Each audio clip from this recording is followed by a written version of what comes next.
Good morning, Mr. Chair. If you could call the meeting to order. Okay, this is Steve Ford. Call the meeting to order of the May 27th Technical Advisory Committee. And as has been our past practice, Mr. Parrish, we'll turn it over to you. Thank you, Mr. Chair.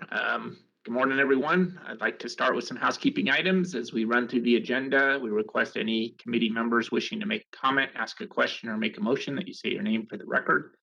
We'll open the floor for questions after presenting each item. Also, after a motion is made and a vote is called for, each committee member will verbally vote. If the vote is unanimous, that will be noted. If there are any nay votes, then a roll call will be completed to accurately identify the vote for the record.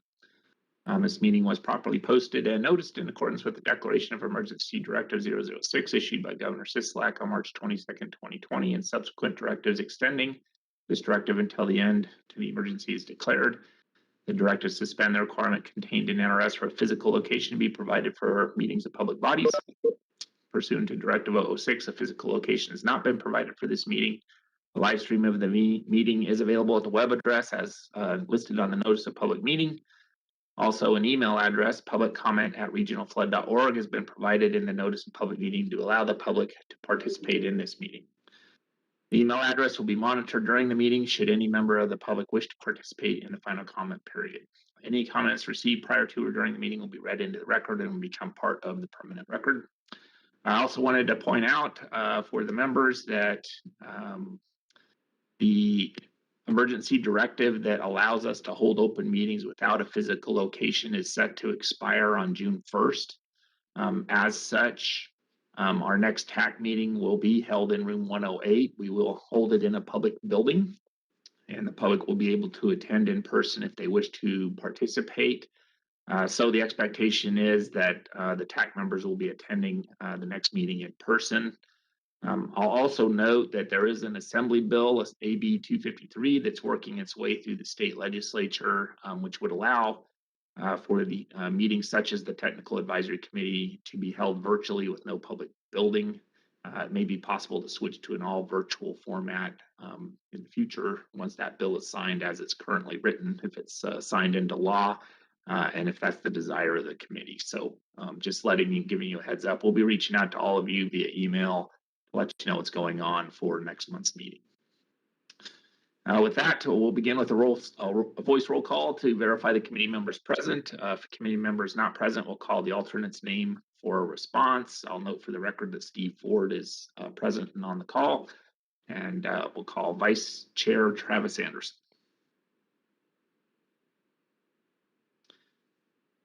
I see Travis's alternate is Richard Seacrest. Yeah, I'm here. You're going to vote for Travis today? Well, I didn't know I was, but I can. Okay. Thank you. Keegan Luttrell. Present. Ed McGuire. Yes, I'm here. Dennis Cedarberg. I'm here. John Salvi. And John's alternate, Joe Levy. I'm present. Mike Jansen. And Mike's alternate, Jeremy Levitt. Yeah, I'm here. And Dale Daffern. Present, Steve. Thank you. We're showing 8 members present. We do have a quorum. Next slide, please. Item number 1 is comments by the general public. As noted on the agenda posting, comments by the general public regarding items on this agenda were to be posted to public comment at regionalflood.org. Jackie or Tammy, could you verify if we received any public comments? Mr. Chair, for the record, Jackie Ramirez, there are no public comments. Thank you, Jackie. Next slide, please.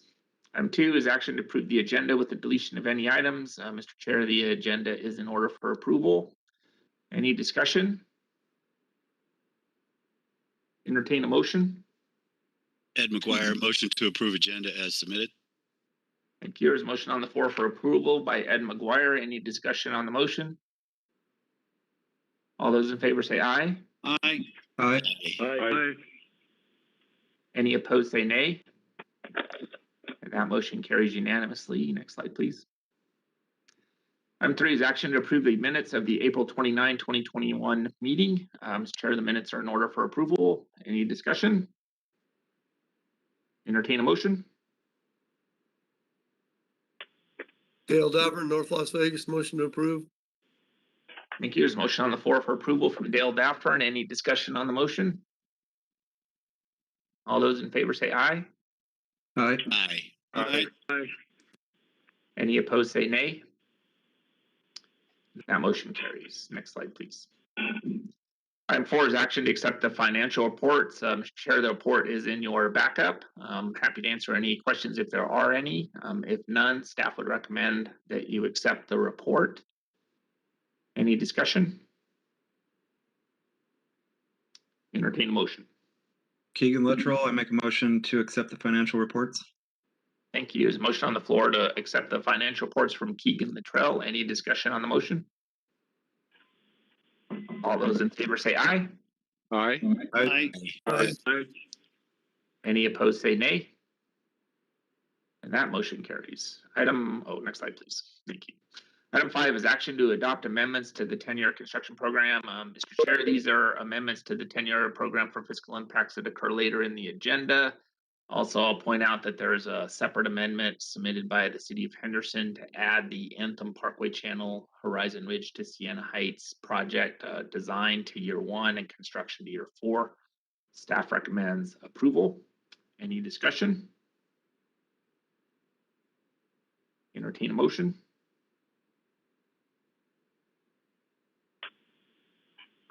Dale Davern, Chairman, motion to motion to approve approve. item number 5.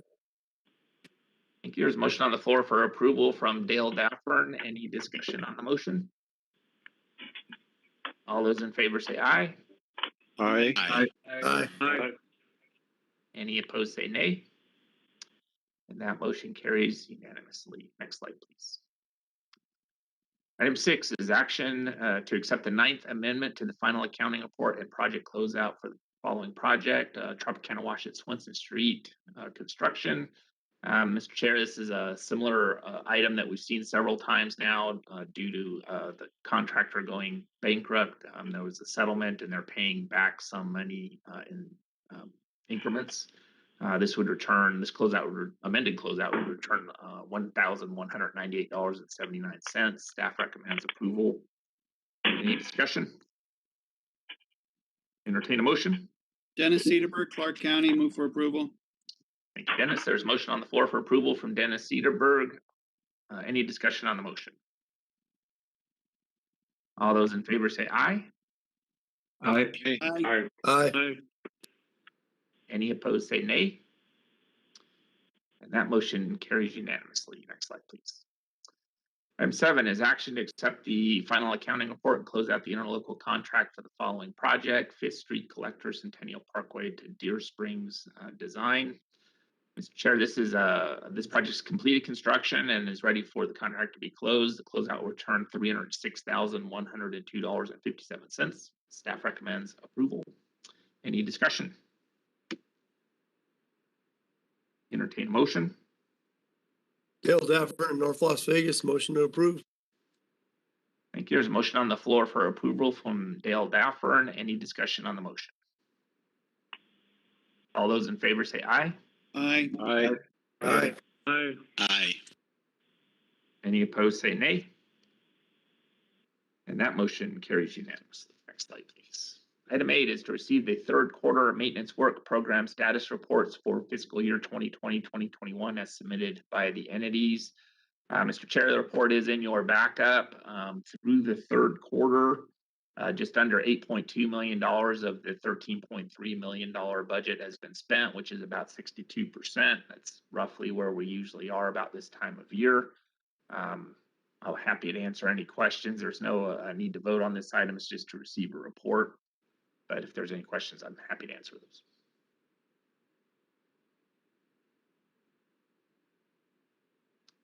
Okay. Hearing none, next slide, please. Item 9 is action to approve the budgets, plans, and interlocal contracts for the fiscal year 2021-2022 maintenance work program. Mr. Chair, we have received the budget requests from each of the entities for the maintenance work program. We did review those and agree with them. Overall, the total budget request dropped by 2.5% from the previous fiscal year. That's mainly due to a drop in Henderson's budget. The 2020 budget for Henderson included some extra work for some bigger projects, and those projects are now wrapped up, so they're bringing their budget back down to normal day-to-day type operations. Staff recommends approval. Any discussion? Entertain a motion. Ed McGuire, a motion to approve. Thank you. There's a motion on the floor for approval from Ed McGuire. Any discussion on the motion? All those in favor say aye. Aye. Aye. Aye. Any opposed say nay. And that motion carries unanimously. Next slide, please. Item 10 is action to approve an interlocal agreement, revocable permit for occupancy of City of Henderson owned property between the City of Henderson and the Regional Flood Control District to install a rain gauge as part of the flood threat recognition system. Mr. Chair, this is an agreement between the Flood Control District and Henderson to allow for the construction and operation of a new rain gauge at a fire station 97, which is located near Horizon Ridge and Arroyo Grande. Staff recommends approval. Any discussion? Entertain a motion. Ed McGuire, I'll motion to approve that.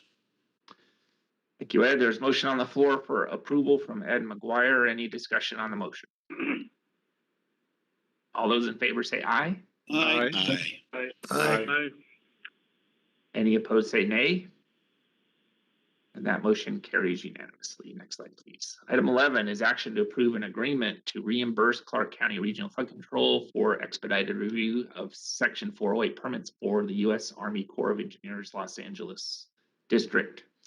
Mr. Chair, similar to what we've done in the past with the Raiders Stadium and with NDOT for the Tropicana I-15 interchange, we are assisting Howard Hughes Corp. To utilize the Section 214 agreement with the Corps to expedite review of their 408 permit for the Village 15A development, where they'll be connecting into the Red Rock channel.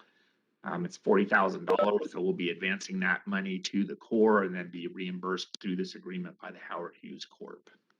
Staff recommends approval. Any discussion?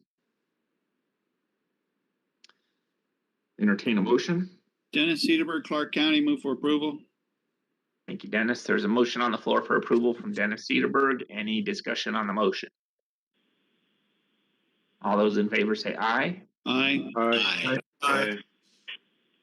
Any opposed say nay. And that motion carries unanimously. Next slide, please. Item 12 is action to approve an interlocal agreement among the City of Henderson, City of Las Vegas, City of North Las Vegas, Clark County Regional Flood Control District, Clark County Water Reclamation District, and the Southern Nevada Water Authority to establish funding allocations and the budget for the Las Vegas wash activities in fiscal year 2021-2022.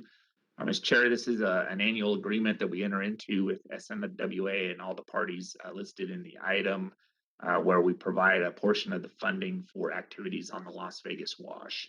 The fiscal impact to the Flood Control District is $89,273.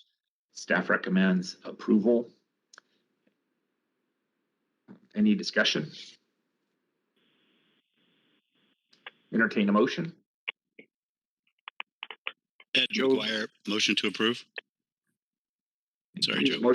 There's a motion on the floor for approval from Ed McGuire. Any discussion on that motion? All those in favor say aye. Aye. Aye. Any opposed say nay. And that motion carries unanimously. Item 13 is action to approve the professional services agreement with HDR Engineering, Inc. for the National Pollutant Discharge Elimination System permit compliance for the Las Vegas Valley. Mr. Chair, HDR has been providing assistance to the Flood Control District and the other co-permittees on the NPDES permits since the 2018 permit year. This item would request approval of a contract with HDR for the 2021-22 permit year. The fiscal impact is $443,550. Staff recommends approval. Any discussion? Entertain a motion. Joe Leedy, move to approve. Joe, there's motion on the floor for approval from Joe Leedy. Any discussion on that motion? All those in favor say aye. Aye. Aye. Aye. Any opposed say nay. And that motion carries unanimously. Slide, please. Item 14 is action to adopt the prioritization of projects 10-year construction program and fiscal year 2021-2022 project list and take any action deemed appropriate. Mr. Chair, we do have a presentation for this item. Our engineering director, Todd Myers, will be presenting the 10-year construction program this morning. Todd, when you're ready, if you could take yourself off mute, you can begin your presentation.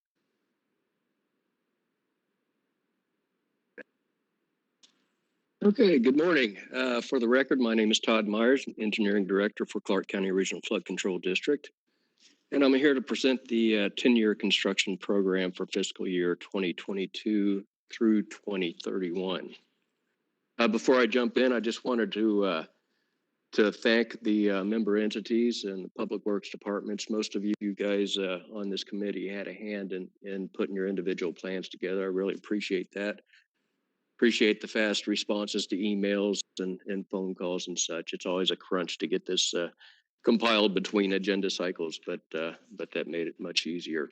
Additionally, I just wanted to thank our in-house staff, specifically Deanna Hughes, Deborah Yamachika, and Michael Todd for their assistance in putting this together.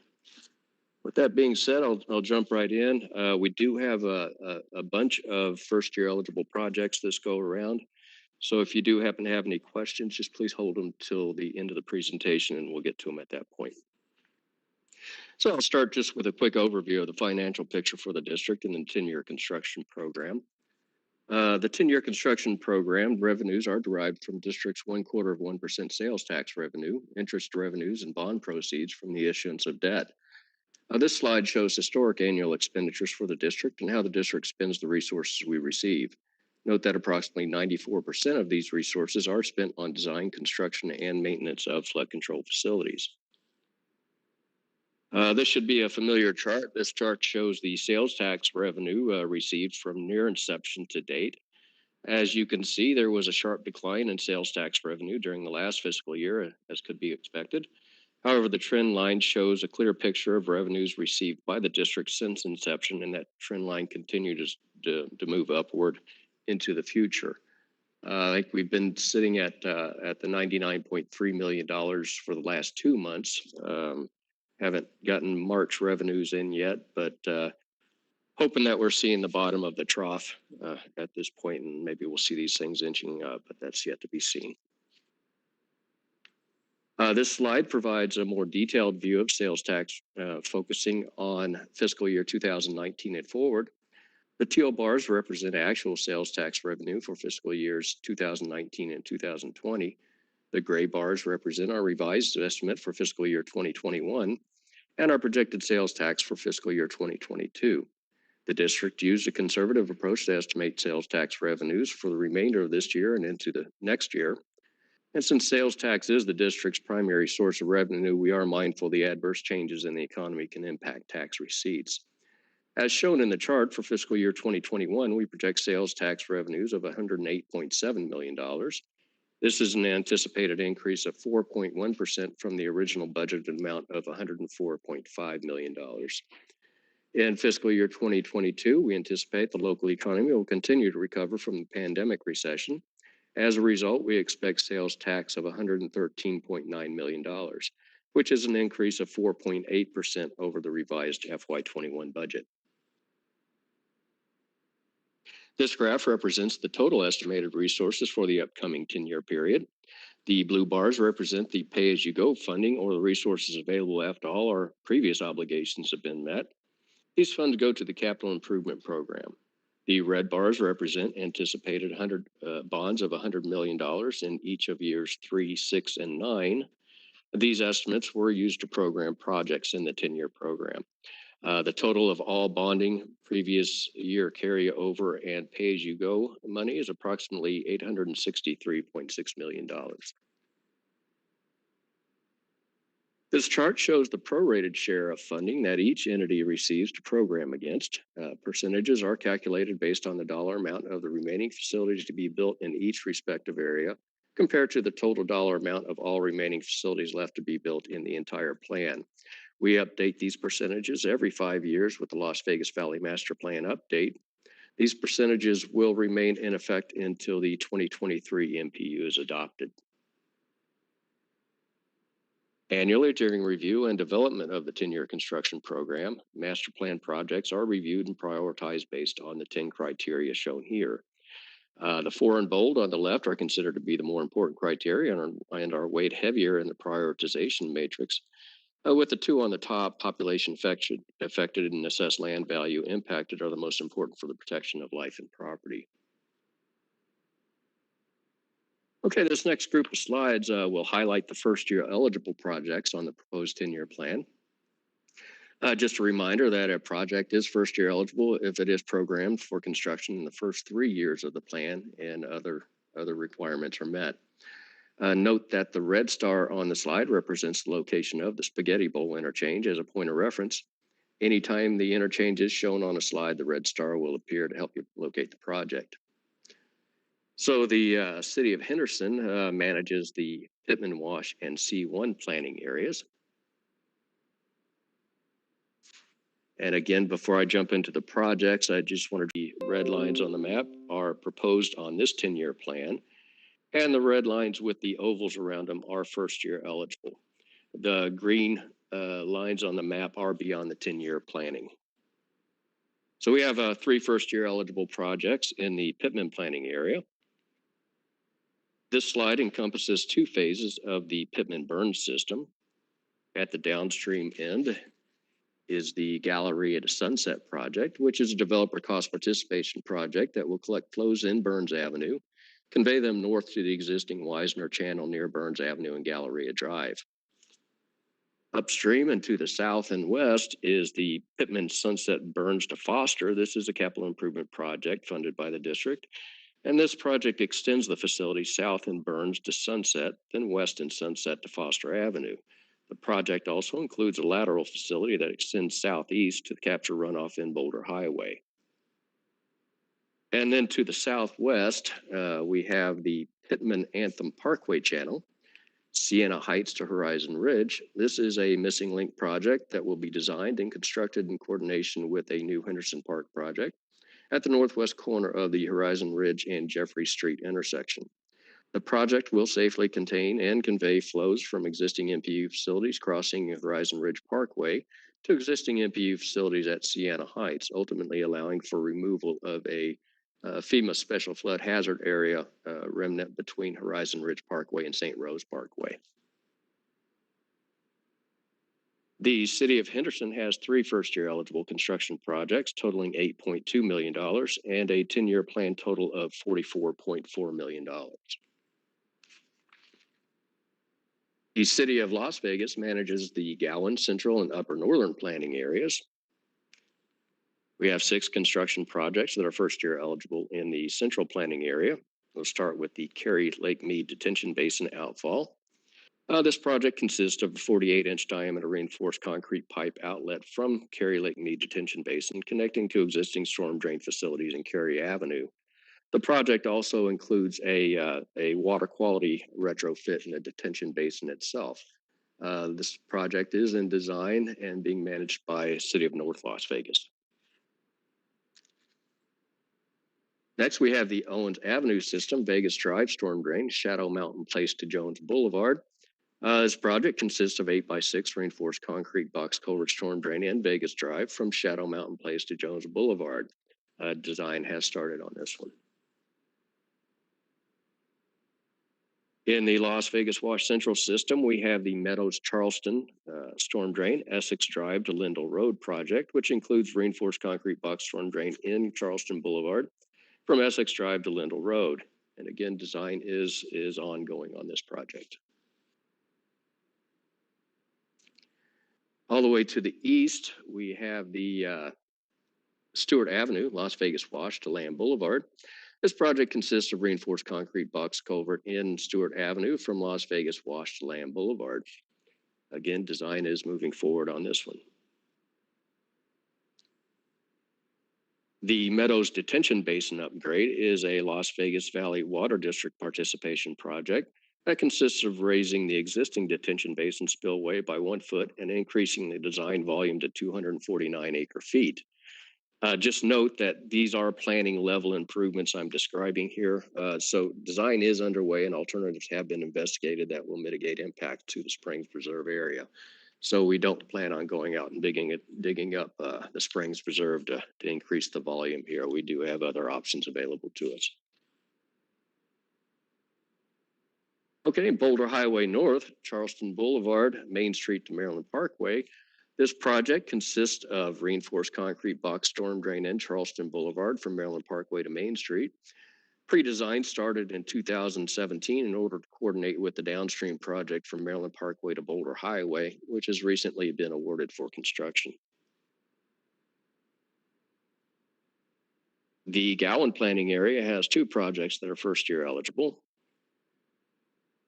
To the northwest is the Gowan North El Capitan branch. This is the second phase of the El Capitan branch, which will extend the storm drain north in El Cap from Ann Road to Centennial Parkway. Design is currently approaching 90% complete, so we should see this project come in for construction funding in the near future.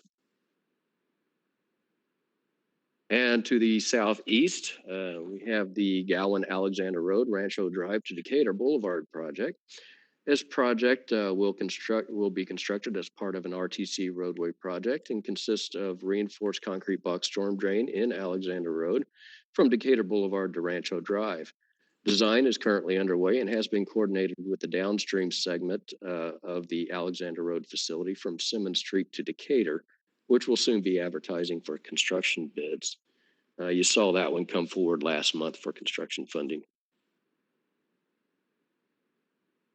The Upper Northern Planning area, we have 2 first-year eligible construction projects, starting with the Brent Drainage System, Durango to O'Hare. This project consists of 8x6 reinforced concrete box storm drain facility in Brent Lane from Durango Drive to El Capitan Way, and a 12x7 reinforced concrete box storm drain in El Cap from Brent Lane to O'Hare Avenue. And southwest of there, we have the Centennial Parkway Channel West, Farm Road, Osa Blanca to TP Lane. This project consists of 8x6 reinforced concrete box storm drain in Farm Road from Osa Blanca to TP Lane. This facility will connect to the existing lateral in Farm Road constructed with the Centennial Parkway Channel West at US 95 facility. The city of Las Vegas has 10 construction projects, 2 design projects, and 2 design projects that are first year eligible, totaling $76.7 million with a 10-year plan total of $263.4 million. Excuse me. Now, the lower northern Range Wash, Apex, and lower Las Vegas Wash planning areas are managed by the city of North Las Vegas. In the lower northern planning area, we have 3 first-year eligible projects, construction projects, starting in Las Vegas Boulevard with the Las Vegas Wash Cartier Channel, which is a combined RFCD RTC project that includes concrete channel improvements along the Cartier Avenue alignment from the Las Vegas Wash to Las Vegas Boulevard, and a 10x5 reinforced concrete box storm drain in Las Vegas Boulevard from Cartier Avenue to Lake Mead Boulevard. Just south of there, we have the Lake Mead storm drain, Las Vegas Wash to Civic Center project, which includes 12x6 and 12x4 reinforced concrete box storm drain in Lake Mead Boulevard from Las Vegas Wash Middle Branch confluence at Pecos Road to just east of Civic Center Drive. And way up in the northwest is the Las Vegas Wash Iron Mountain Bradley to Decatur project. This project will be combined with a roadway project in Iron Mountain Road and provide storm drain facilities from Decatur Boulevard to Bradley Road.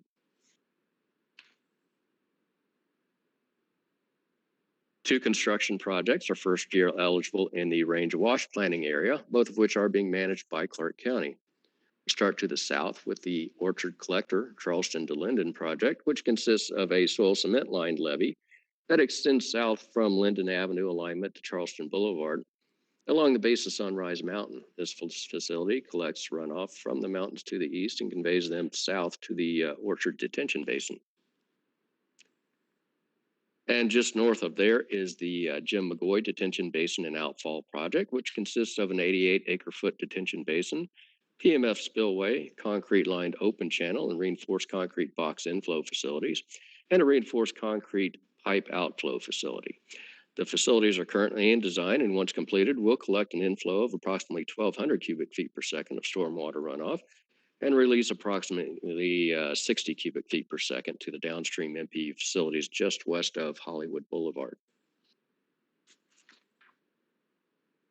The city of North Las Vegas has 5 construction projects, 1 design project and 1 right-of-way project that are first-year eligible, totaling $46.2 million with a 10-year plan total of $170.9 million.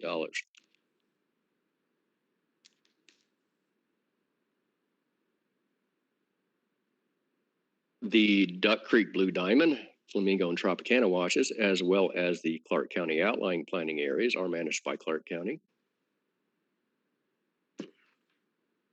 Starting in the Tropicana Flamingo planning area, we have 6 first-year eligible construction projects. The Flamingo Cimarron Branch project, once completed, will collect and convey runoff from Patrick Lane to the Flamingo Detention Basin along a corridor just west of Cimarron Road alignment. The proposed 84-inch diameter reinforced concrete pipe storm drain will tie into an existing inflow facility at Russell Road. Moving east, the Flamingo Wash Industrial Road to Hotel Rio Drive project is a small project that consists of a 20-foot wide, 6 to 8 foot deep gabion channel improvements in the Flamingo Wash between Union Pacific Railroad and Hotel Rio Drive. And further to the east, we have the Flamingo Wash, Maryland to Palos Verde project. This project replaces existing earthen channels along the Flamingo Wash with a 50-foot wide, 7-foot deep concrete channel from Maryland Parkway to Cambridge Street and a 25-foot wide, 7.5 feet deep concrete channel from University Center to Palos Verde Street. And south of there, we have the Airport Naples Channel and Peking Basin. This project replaces existing unlined Airport Naples Channel, the unlined Airport Naples Channel between Harmon Avenue and Tropicana Avenue with a concrete lined open channel, provides a 170 acre-foot peaking basin and 36-inch diameter reinforced concrete outlet pipe. The peaking basin, once completed, will accept and detain approximately 1,800 CFS of inflow and have an outflow of approximately 50 CFS. And just east of there, we have the Van Buskirk, Tropicana, Maryland Parkway to University Center project. This includes replacement of approximately 1,900 linear feet of existing undersized MPU facilities within Tropicana Avenue between University Center Drive and Maryland Parkway. The existing storm drain pipes within Tropicana Avenue will be upgraded to reinforced concrete box storm drains ranging in size of 5x4 to 6x6. The facility will be constructed as a part of a larger overall Clark County project on airport property. And then all the way to the east, we have the Las Vegas Wash Branch 2 project, which consists of replacing 3 existing bridge structures along Flamingo Road at Jimmy Durante, Canal Street, and an existing driveway west of Canal Street, and a 6x4 reinforced concrete box storm drain in Flamingo Road from Nellis Boulevard to Boulder Highway. There are 6 first-year eligible construction projects in the Duck Creek Blue Diamond planning area. We'll start in the Blue Diamond Wash. This project picks up the outfall facility from the lower Blue Diamond Detention Basin and extends it from Arville Street to I-15 within Robindale Road. Design is progressing on this one. We'll probably see it come in for funding fairly shortly. Next, the Duck Creek Blue Diamond project is located just south of Windmill and includes open channel and storm drain improvements from Bermuda Road to Las Vegas Boulevard. Alternative alignments are currently being investigated for this facility. And north of there, we have the Blue Diamond Channel, Amigo to Haven Street project, which includes approximately a mile of open channel and reinforced concrete box storm drain improvements within the Blue Diamond Wash connecting existing MPU facilities at Amigo Street and Haven Street. And the Blue Diamond Channel 2, Decatur, LeBaron to Richmar Phase 2, includes 9x6 and 10x6 reinforced concrete box storm drain in Decatur Boulevard from Richmar to just south of Gary Avenue, where it connects to the Phase 1 facility. Just a note of explanation, there are 3 projects that are being coordinated in this immediate area. There is a Silverado Ranch Boulevard improvement project, a Decatur Boulevard improvement project, and our Silverado Ranch Detention Basin project, which includes outfall facilities in Silverado Ranch and inflow facilities in Decatur Boulevard. So county's been doing a great job coordinating these projects, and this last one, last phase was held out of Phase 1 just for coordination purposes. Now, the Blue Diamond Railroad Channel project includes approximately 1 mile of 20-foot wide by 6.5-foot deep concrete channel extending northwest from Rainbow Boulevard along the Union Pacific Railroad spur to Blue Diamond Road, and triple 8x4 reinforced concrete box storm drain extending west along Blue Diamond to existing MPU facilities at Buffalo Drive. The Duck Creek Sunset Park project includes 12x8 reinforced concrete box storm drain in Sunset Road from Duck Creek Wash to Tomiyasu Lane, and a 12x5 reinforced concrete box storm drain extending southwest through Sunset Park to Eastern Avenue. We have 3 first-year eligible projects located in Clark County outlying areas, starting in Good Springs with the Good Springs Phase 1. This project includes open channel improvements along Pacific Street, a reinforced concrete box storm drain in Revere Street, and open channel improvements along an alignment north of Main Street from Revere Street to undeveloped land to the east. You're going to see a presentation on this one shortly on this agenda. This is the Searchlight. We have the West State Highway 164 project, which includes 8x5 and 6x5 reinforced concrete box storm drain in State Highway 164, extending west from an existing MPU facility at US 95, and a 16x5 reinforced concrete box storm drain extending southwest from State Highway 160. What just happened there? There we go. Sorry about that. Extending southwest from State Highway 164 along an existing drainage path to a natural wash downstream.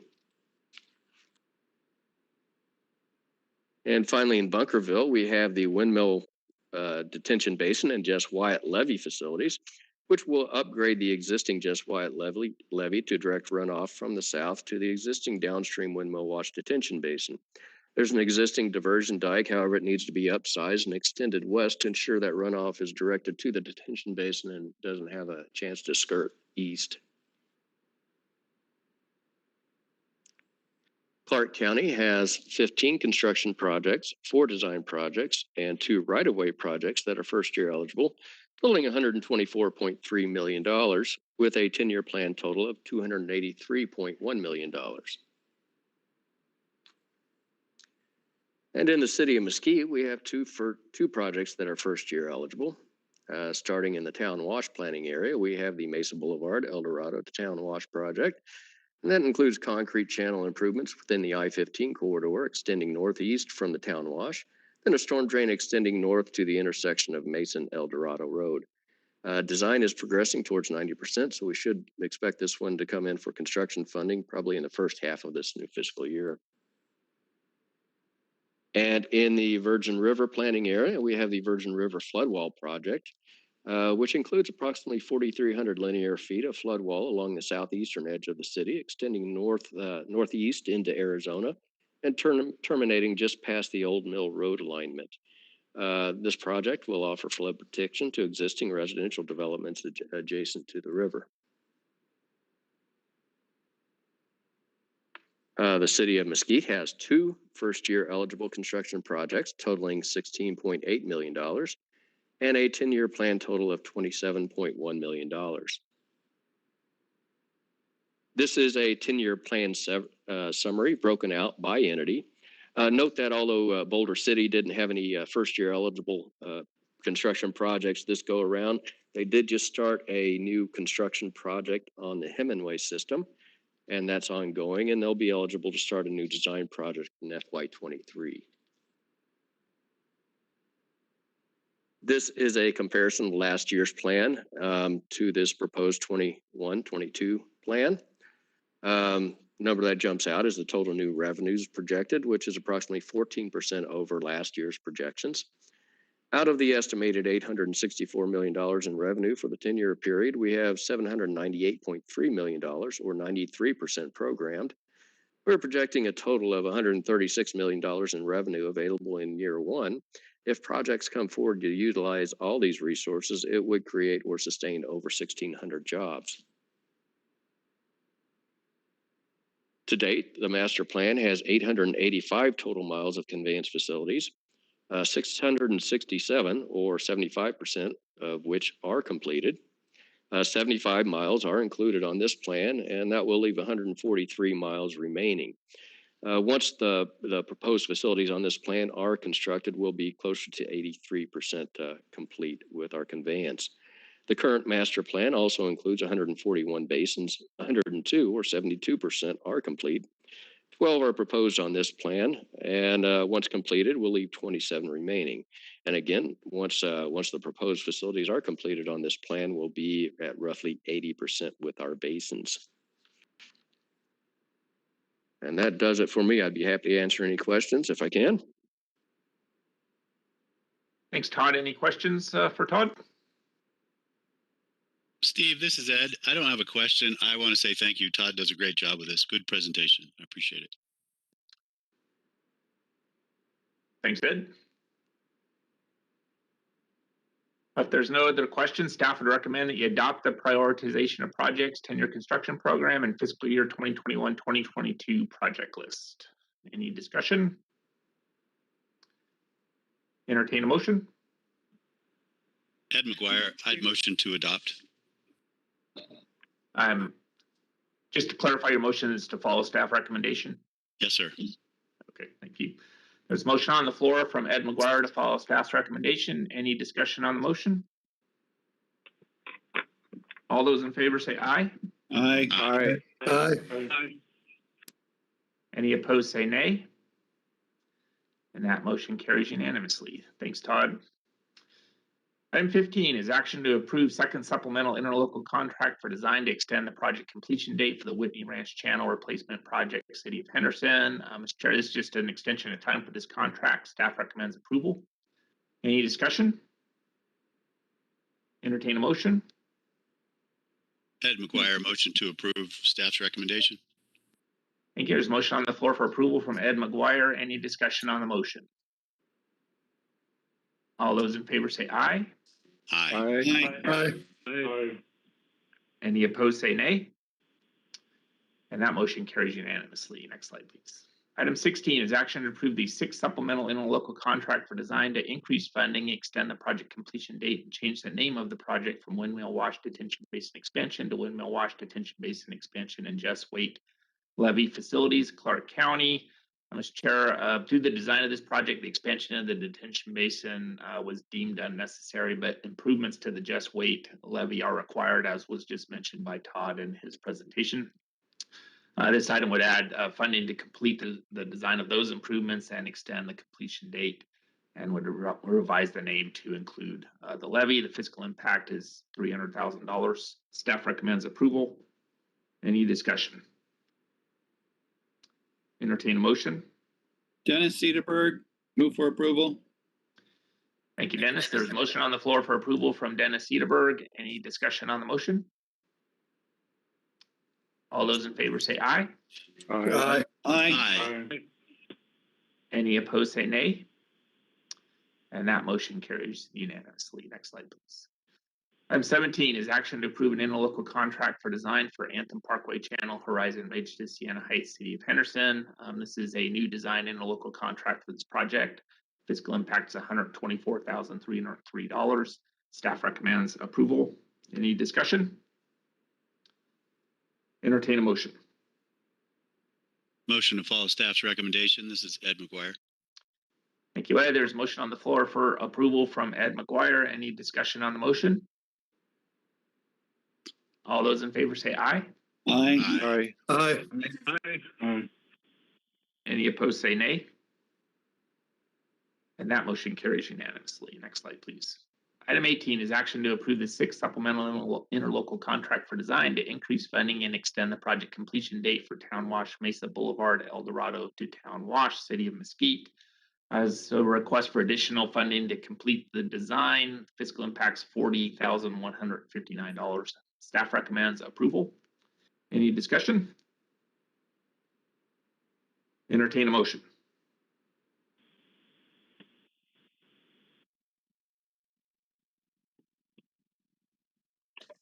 Dale Davern, motion to approve item number 18. Thank you, Dale. There's a motion on the floor for approval from Dale Daffern. Any discussion on the motion? All those in favor say aye. Aye. Aye. Aye. Any opposed say nay. And that motion carries unanimously.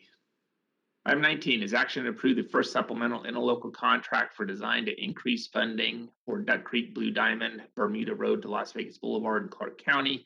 Mr. Chair, this is a request to increase funding to complete the final design for this project. Staff recommends approval. The fiscal impact is $1.3 million. Staff does recommend approval. Any discussion? Entertain a motion. Dennis Cedarburg, move to follow staff recommendation. Thank you, Dennis. There's a motion on the floor to approve by Dennis Cedarburg. Any discussion on the motion? All those in favor say aye. Aye. Aye. Aye. Any opposed say nay. That motion carries unanimously. Next slide, please. Item 20 is Wagon Trail Channel, Sunset Road to Tico Avenue, Clark County. Item 20A is action to accept the project presentation. Mr. Chair, we do have a project presentation prepared for this item. Mr. Lant Levitt with Westwood will be presenting the project. Lant, when you're ready, if you can take yourself off mute and you can begin your presentation. Okay. This is Lant Levitt with Westwood Professional Services. I'll be presenting the Wagon Trail Channel Sunset Road to Tico Avenue project. This project is being prepared for Clark County Department of Public Works and is funded by a Regional Flood Control District. Next slide, please. This is the project vicinity. As you can see, it's located in the northwest quadrant area of I-15 and 215 near the major crossroads streets of Sunset Road and Levee Boulevard. Next slide, please. The facilities in blue are existing. You can see there's a dual 10x4 reinforced concrete box on the south upstream side of the project and a existing 12x5 reinforced concrete arch culvert on the east downstream side of the project. This project will connect those two existing facilities together and create a continuous regional flood control alignment through this area. Next slide, please. Project components include 632 linear feet of 10 foot by 4 foot reinforced concrete box and approximately 500 feet of 7 foot by 6 foot concrete box.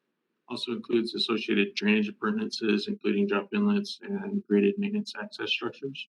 Next slide, please.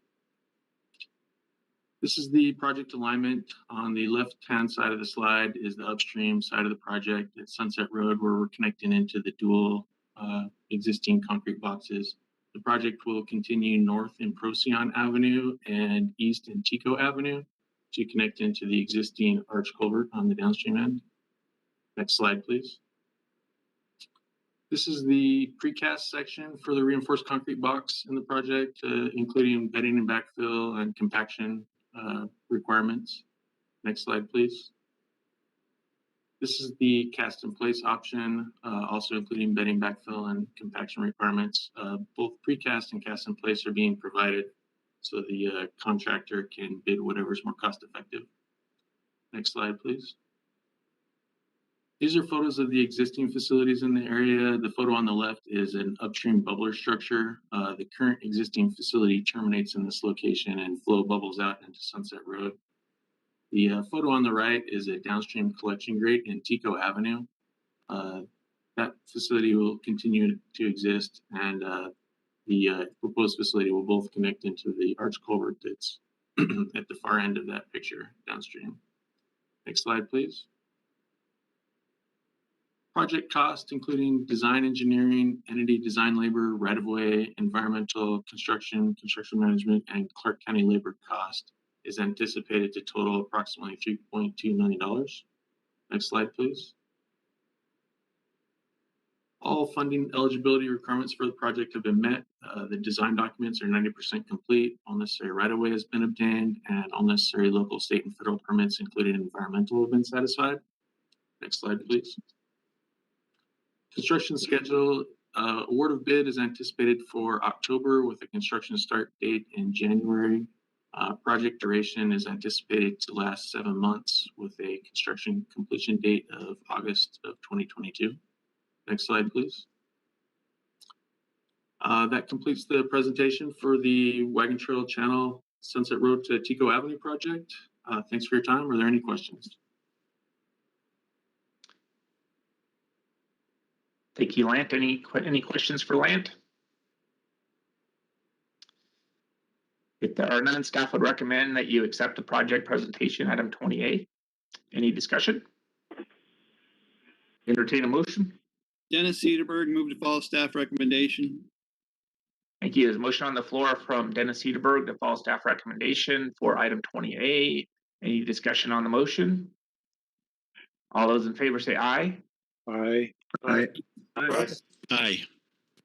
Any opposed say nay. And that motion carries unanimously. Item 20B is action to approve the interlocal contract for construction. This is an interlocal contract for construction management, and in-house labor totaling $2,800,008. There are sufficient funds for this project. Staff recommends approval. Any discussion? Entertain a motion. Dennis Cedarburg, move for approval. Thank you. There's a motion on the floor from Dennis Cedarburg for approval of item 20B. Any discussion on the motion? All those in favor say aye. Aye. Aye. Aye. Any opposed say nay. And that motion carries unanimously. Item 21 is Fairgrounds Detention Basin and Outfall, Clark County. Item 21A is action to accept the project presentation. We do have a project presentation prepared for this item. Mr. Jeff Douglas with WSP will be presenting. Jeff, when you're ready, if you could take yourself off mute and you can begin your presentation. Yes, good morning. This is Jeff Douglas with WSP.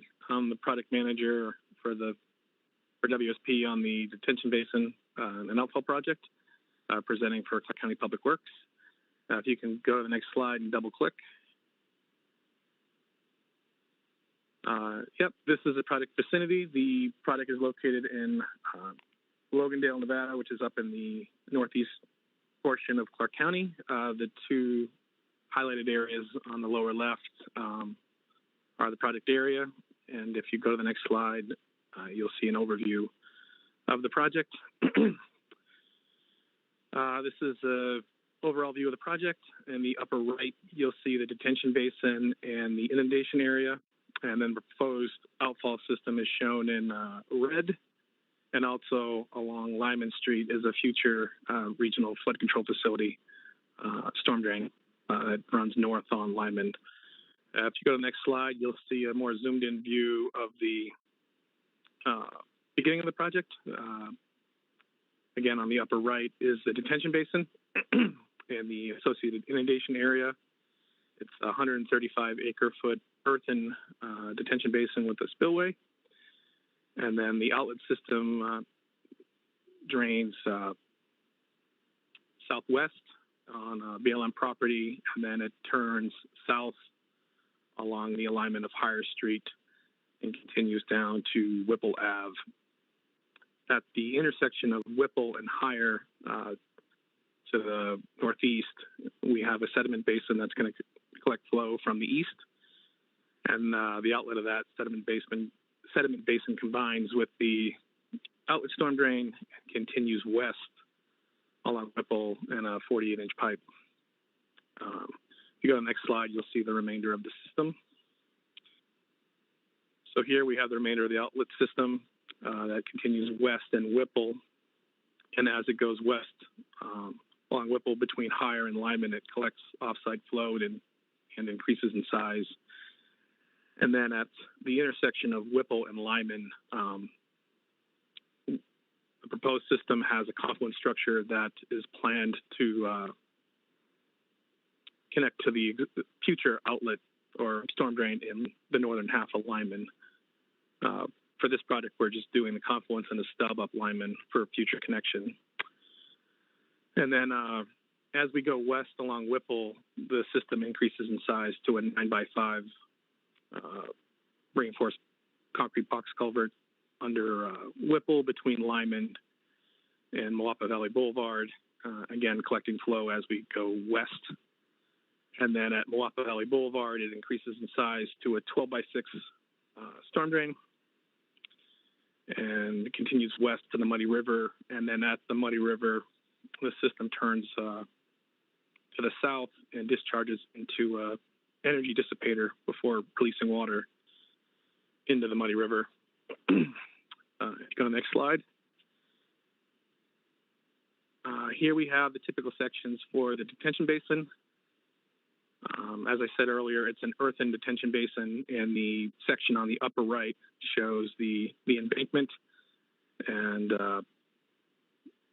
kind of key thing I want to point out on this upper right one is the embankment is, sufficiently high enough to contain the 100-year pool and also the probable maximum flood elevations. And then on the bottom of the screen, you'll see a typical section cut through the spillway. This project has a reinforced concrete spillway that contains the 100-year storm pool, but safely passes the probable maximum flood flows. And then to the far left of the screen, you'll see that's the upstream side of the basin that has a sediment basin, an outlet structure for discharging flows, and then on the right-hand side, there's the spillway chute and associated stilling basin for energy dissipation and kind of riprap apron and maintenance roads that allow access up to the top of the crest. And then on the next slide, we have some sections for the storm drain system. On the left-hand side, we have a typical section for the pipe system. This is showing a installation underneath a paved road, which would be along Whipple, and then it would be similar for the earthen portion between Whipple Ave and the detention basin that runs north along Higher. And then on the right-hand side, we have a typical section for the RCB storm drain, which is mostly from the intersection of Whipple and Lyman west to the Muddy River. Next slide. As part of this project, we coordinated with public agencies and local utilities, included Clark County Public Works, Regional Flood, Bureau of Land Management, and then there's some utility crossings and parallel facilities. So we coordinated with the Moapa Valley Water District, the Muddy River Irrigation Company, and Overton Power District. And the next slide has the costs. Design costs for this project were $727,000 and $60,000. Right-of-way costs are $95,000. Environmental related costs are $172,500. We did an emergency action plan, or will be doing one, for $17,000. And construction related costs are just over $12.3 million for construction, and then $1.23 million and $250,000 for construction management related costs. Total cost is $14,868,000. And next slide, we have the eligibility items. Design documents are 90% complete. All environmental requirements have been satisfied, and we've obtained all permits necessary. And also all right-of-way has been obtained. Next slide. Construction schedule. We anticipate the order bid to be September of this year, with construction starting in November. And then construction is going to last about 15 months, which puts the end of construction in January of 2023. And with that, I'd be happy to answer any questions. Thanks. Any questions for Jeff?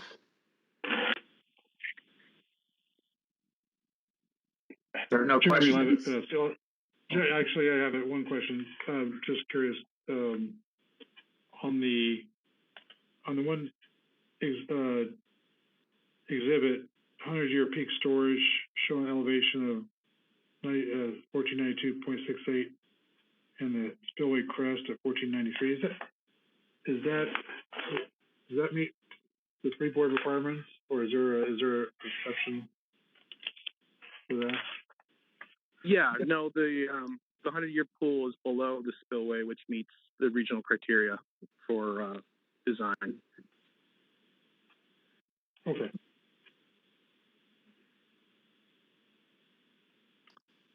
All right, thank you. Okay. Any other questions?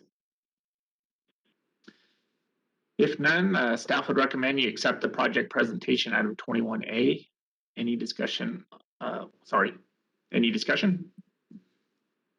Entertain a motion?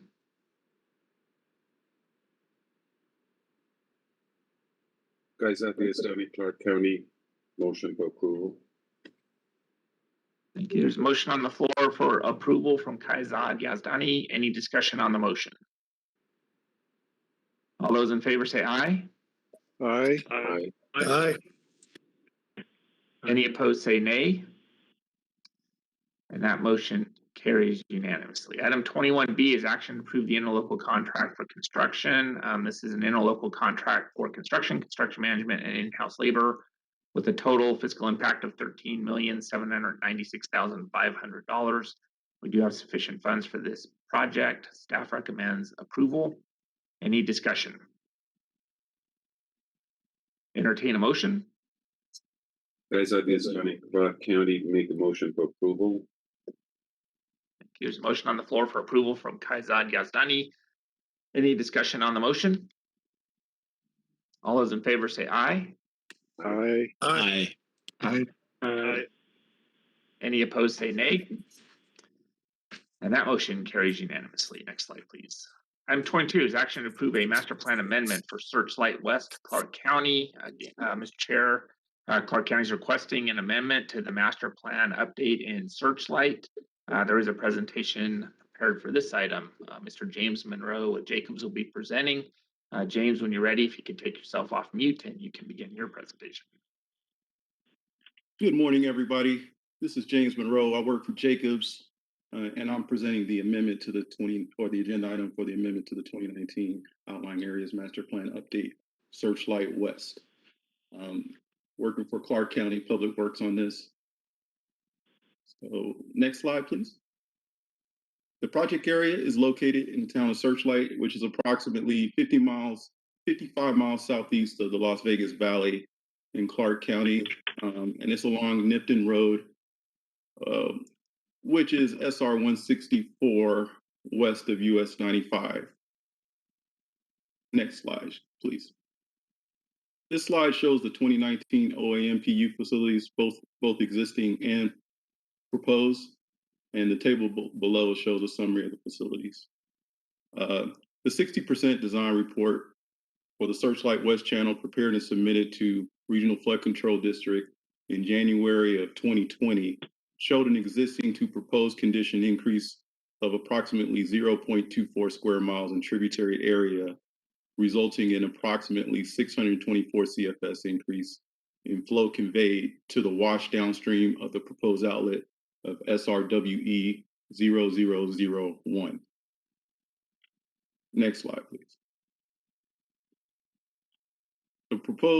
This slide shows the proposed 2019 facilities, the existing 2019 facilities, and the NPA revised facilities.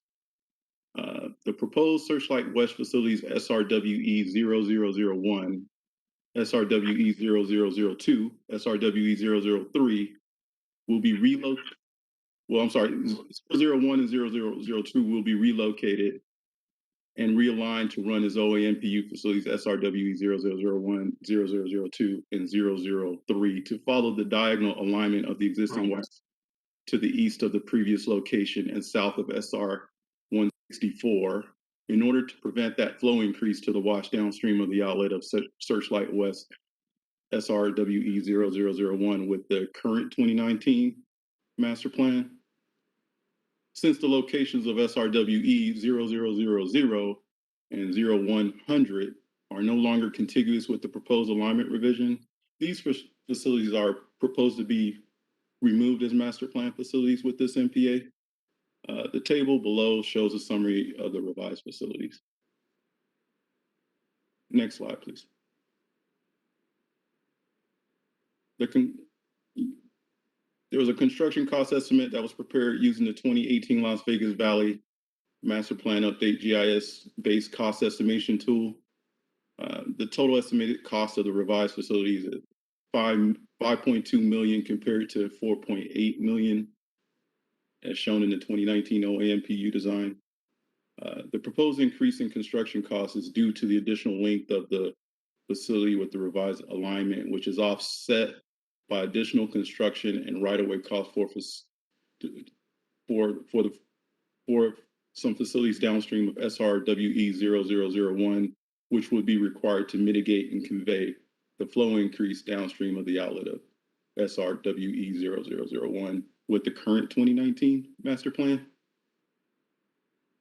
Next slide, please. Staff recommendation is to approve and recommend that the board find the master plan amendment sets forth the most effective structural and regulatory means for correcting existing problems of flooding in the area and dealing with the probable effects of future development. As per the Nevada revised statutes, the master plan amendment will not become effective until it's adopted by Clark County. Next slide, please. With that, are there any questions, please? Any questions for James? Okay, thanks, James. If there's no questions, staff would recommend that you follow the staff recommendation as listed in the backup. Any discussion? Entertain a motion. Kaizad Yazdani, Clark County, make a motion to follow staff recommendation. Thank you, Kaizad. I just need to note for the record that you took over for Dennis, I think, after item 20. Is that correct? That's correct, Steve. Okay, thank you.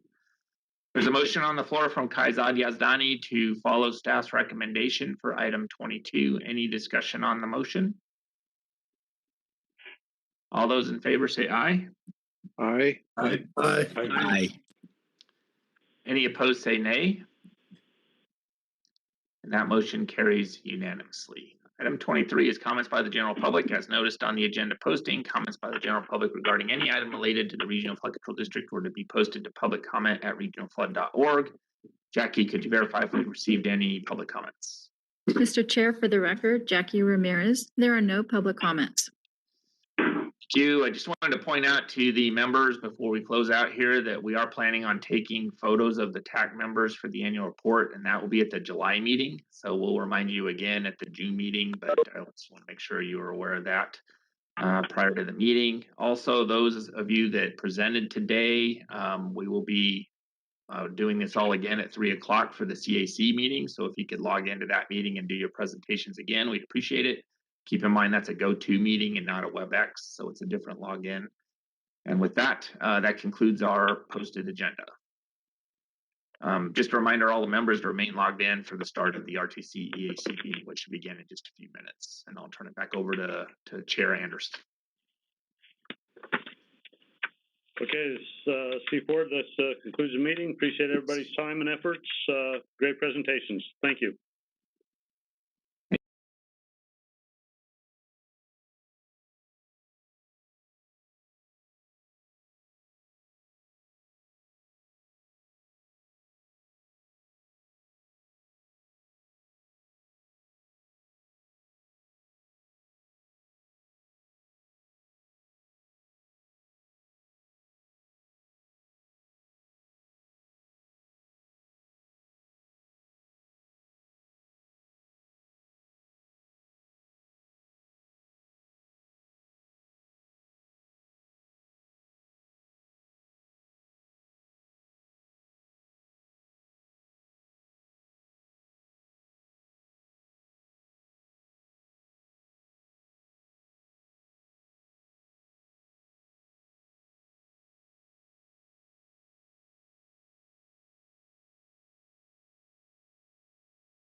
Thank you for joining the RTC Executive Advisory Committee meeting. Chairwoman Rosenberg, staff is ready for you to begin the meeting.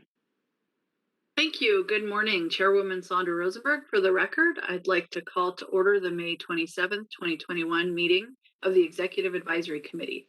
RTC staff will begin with a roll call of committee members and introduce staff on the line.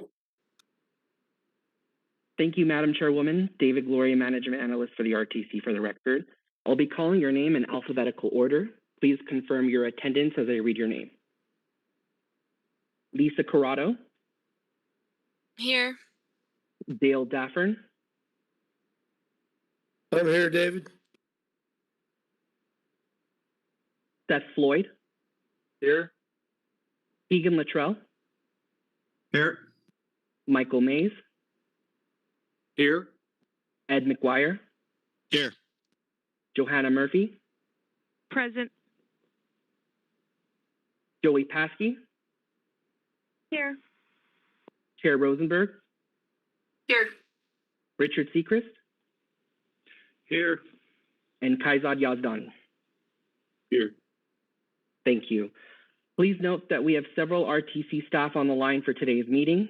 This includes Mr. David Swallow, Deputy CEO, Mr. John Penuelas, Senior Director of Engineering, Mr. Andrew Kelman, Director of the Metropolitan Planning Organization, Mr. David Clyde, Associate General Counsel, Mr. Joe Damiani, Manager of Engineering, and finally, Mr. Daniel Fazekas, Senior Regional Planner. We also have Mr. Greg Servin from Clark County with us on the line to present an item. Thank you, Madam Chairwoman. Thank you, Mr. Gloria. Before we proceed into the agenda items, I wanted to make note of a recent promotion at the RTC. You may have noticed during the introductions that Mr. Kelman's title has changed and is no longer acting director of the Metropolitan Planning Organization, but is the director. So I want to congratulate you, Mr. Kelman. Well deserved. I have worked with Andrew for a number of years, I think his entire time at the RTC, and he has always been tremendously helpful, knowledgeable, and just a great partner.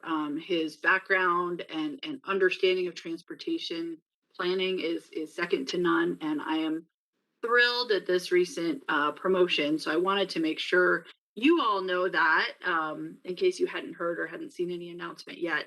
I wanted to have the honor of making sure everyone knew that, and I couldn't be happier at that selection. So I'm actually going to pause for a second to see if anyone else wanted to say any words on that, or we can move into the agenda.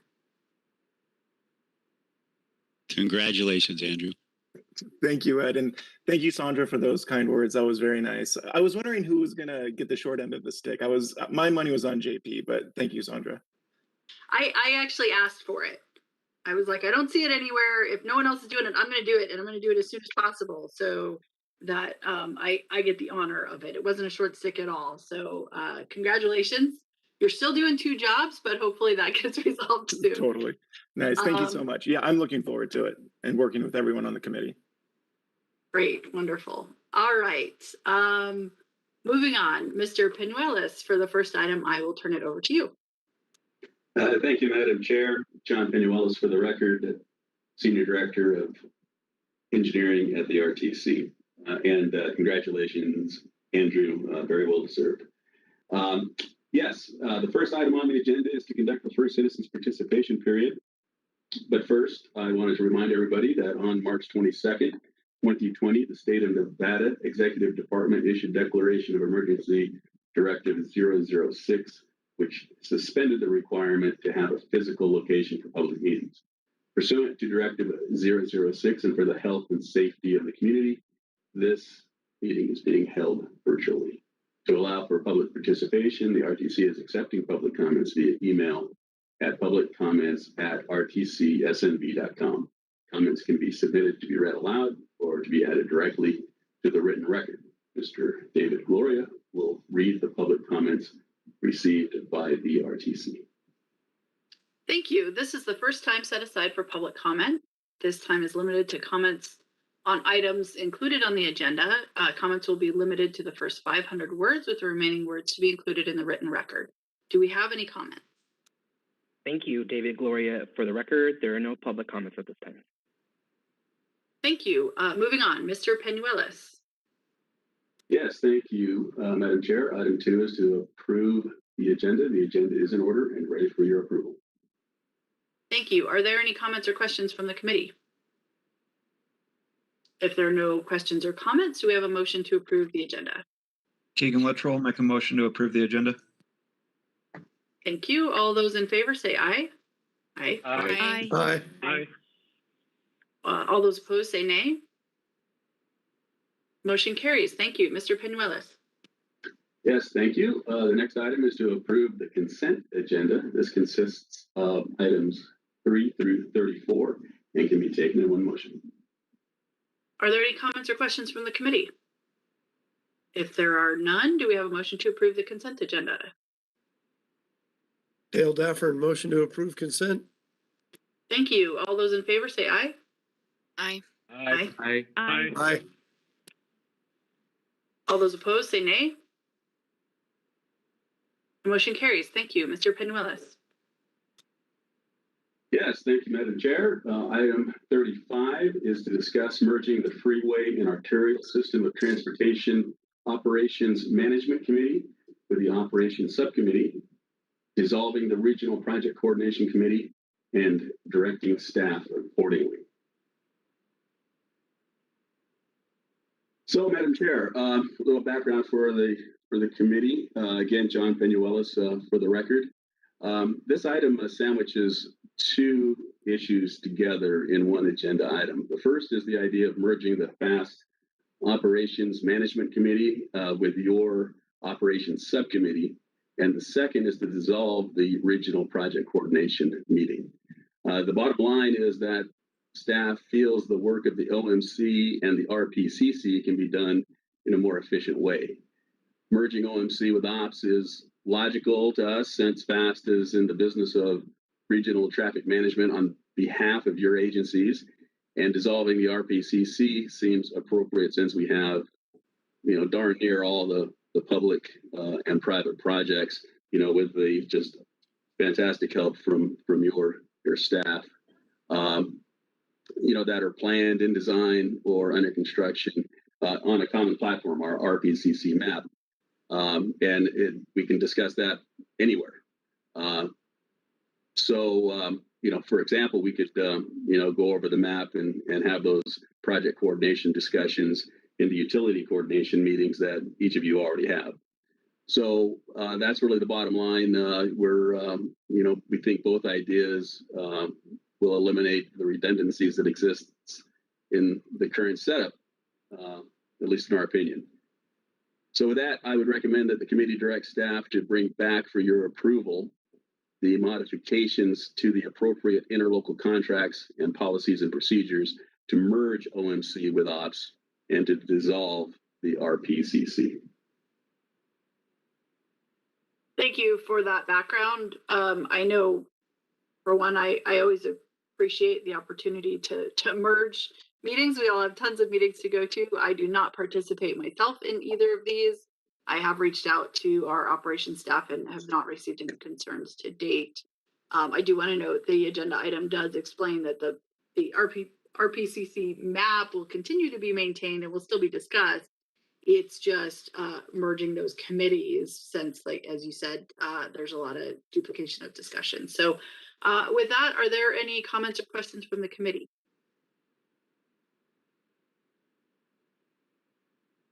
Okay, thank you so much. This was just a discussion item for today. So we will move on to the next item. Madam Chair, if I may, it is a discussion item, but action is possible.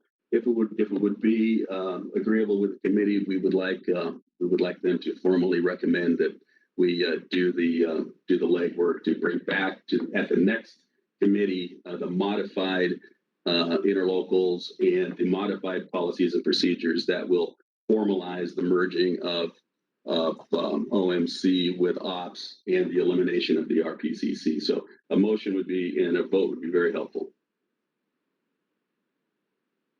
Okay. Simply to follow staff recommendation would be appropriate. Hi, Sandra. This is Ed. I motion to follow staff's recommendation. Wonderful. Okay. All those in favor? Aye. Aye. Aye. Okay, wonderful. So we are,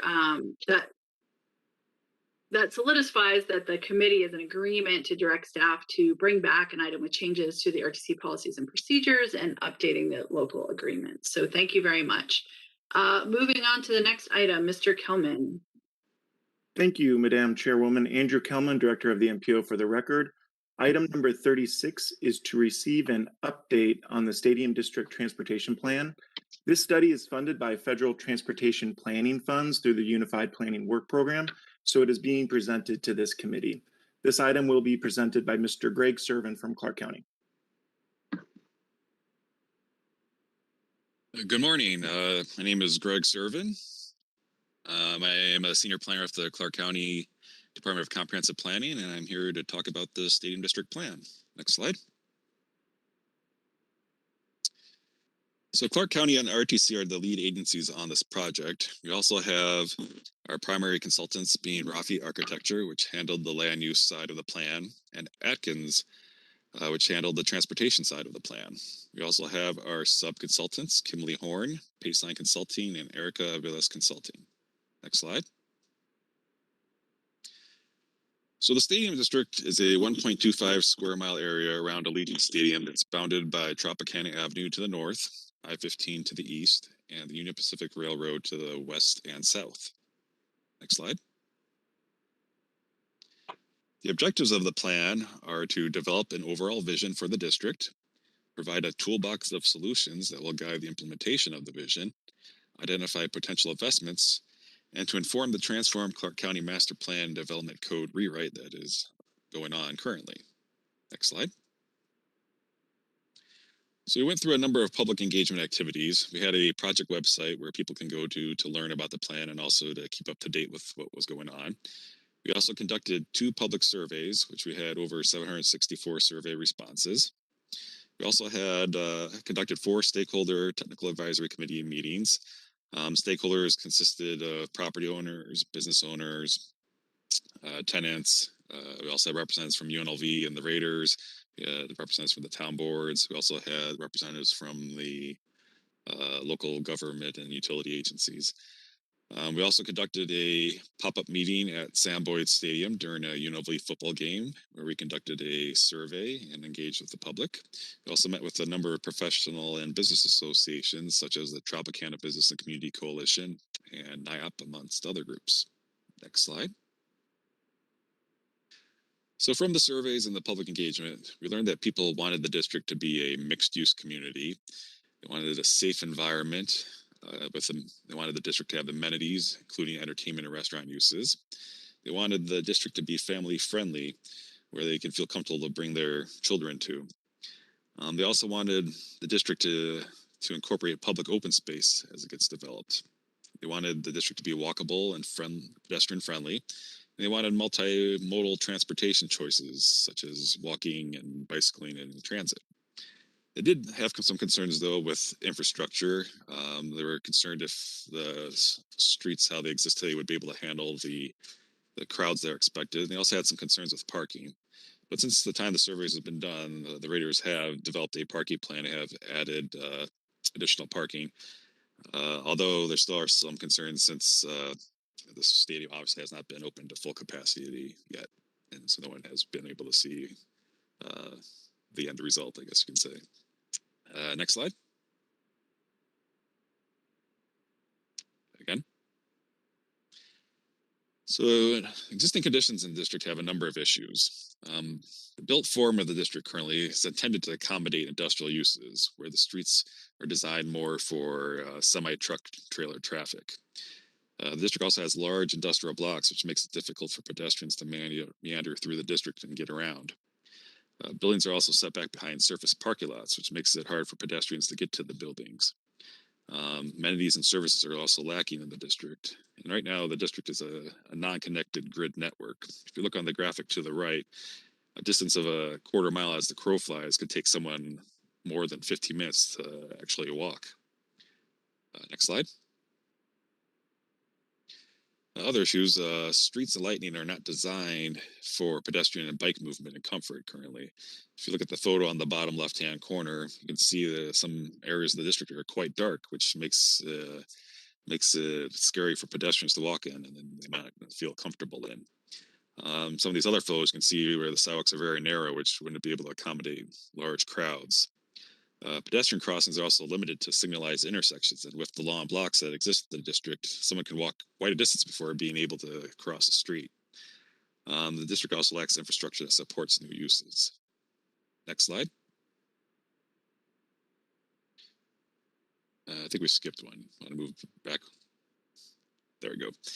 So during one of the stakeholder meetings, we worked on creating the vision for the district, which is create a dynamic district with a comprehensive mix of uses that supports the continuation of current businesses while providing opportunities to transition into a thriving destination for entertainment, hospitality, business, and sports. Next slide. So we developed some goals to support that vision. The first goal being promote flexibility within the built environment to accommodate both event day and non-event day functions. The second goal is to provide connectivity and access to and throughout the district to improve mobility by encouraging the use of alternative modes of transportation. Next slide. The third goal is to enhance quality of life by creating a vibrant district with best practices for urban design. And the fourth goal is to promote a vibrant economy by enabling multiple options that support individual property and business owners' intentions to remain or transition to new uses. And the key point of that last goal there is the plan isn't trying to force any businesses to move out. A business can stay there as long as they desire. Next slide. During another workshop, we conducted a land use visioning exercise with the stakeholders, and basically what came out of that is the stakeholders wanted to see commercial entertainment uses closer to the stadium and the industrial uses closer to the railroad. They also wanted the residential uses, including those within mixed-use developments, kept out of the airport environs to avoid conflicts with the airport. And you can see on the graph to the right, the colored area shows where those airport environs are, which pretty much covers the southern half of the district. But the bottom line, the stakeholders has expressed the desire to have the flexibility on their properties to have a variety of uses and or mixed use. Next slide. The plan has a section dedicated to building design and massing, where it encourages minimizing building setbacks, where we would have the buildings up against the street frontages in order to create a livelier street front. And part of that is also having ground floor activation, where you would have maybe commercial uses or offices on the ground floor in order to create that activity and make it easier for pedestrians to get to the buildings. The plan also encourages awnings and covered patios in order to provide shade for pedestrians or maybe for an outside dining area. They also wanted to widen pedestrian pathways to make it easier for people to walk along the streets in the district. The plan also talks about the building height, where it encourages as the buildings get taller, for the buildings to be stepped back in order to prevent a canyon effect along the streets. The plan also talks about rooftop gardens and patios. Next slide. The plan also encourages open space and public art. Right now in the district, there's really zero open space and public art. And then by incorporating that, there's a lot of benefits that can be brought to the district, including improved health, increased value of surrounding land, enhances the area and beauty of the areas, provides sustainable benefits, increases sense of community engagement, and also establishes placemaking potential. Next slide. So if current block development of the district consists of large blocks, which you can see demonstrated on the graphic to the right, with the large blocks, there's few route options for pedestrians, and it creates a lack of connectivity. Next slide. So the plan encourages, with future block development, trying to break up some of these larger blocks by increasing permeability, whether that's done by maybe private streets or just pedestrian walkways meandering through the block. The goal is just to basically make it more walkable and increase connectivity of the district. Next slide. As part of that, we try to encourage, the plan encourages the buildings to be pushed out to the edges of the block where it's up against the street fringes. That's part of the help create more interaction with the pedestrians and create a more livelier street. frontage. And as part of that is to have the parking located behind the buildings on the interior of the block, so the vehicles aren't so much the main focal point of the district. We also like to see pedestrian pathways going through the block in order to increase the connectivity, but also to create connections with the buildings on the interior of the block. There's also opportunities for open space with, if so desired. Next slide. So the plan also talks about street design, where it encourages the development of complete streets where we prioritize pedestrian and bike activity, and also integrate public and private pedestrian areas, and also increase opportunities for amenities along the street. Next slide. So the graphic on the right shows what an ideal street network could be in the district. And also breaks down the streets into different street types, where we have the neighborhood streets, which are the 60-foot right-of-way local streets, the festival streets, which are also 60-footers, but it has a flush curb in order to be more conducive to festival activities, maybe such as a farmer's market or maybe an art festival. We also have the main street type, which is the 80-foot collector being Hacienda Avenue, and they have the multimodal street type, which is the 100-foot arterial streets. Then there's the event street type, which are right adjacent to the stadium, which might have some restricted activities during events.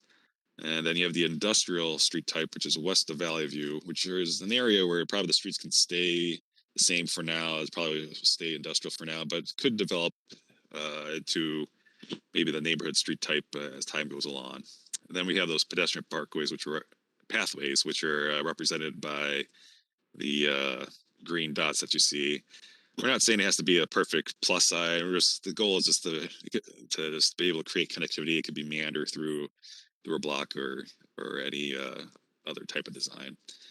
On the left shows the guided principles that were used to develop the street network and the street typologies, which are provide an interconnected street network that supports compact development patterns and alternative mode connectivity, prioritize walking and bicycling as the primary mode of movement within the district, provide safe, efficient, and comfortable routes for all modes to increase the use of alternative modes of transportation, integrate the district's transportation network with the region's transit to maximize alternative mode choices, and integrate smart technologies to the district infrastructure and integrate urban and open space with transportation infrastructure.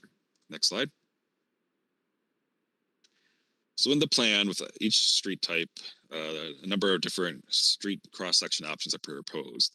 So for example, for neighborhood streets, an option could be bike lanes incorporated. Another option might have bike lanes and parking. Another might just have parking, or another option might just have none of the above. So this particular example just shows where an option with bike lanes and parking. You also notice on the edges of the street, there's a pedestrian realm area or zone area where the pedestrian walkways are widened for pedestrians. Next slide.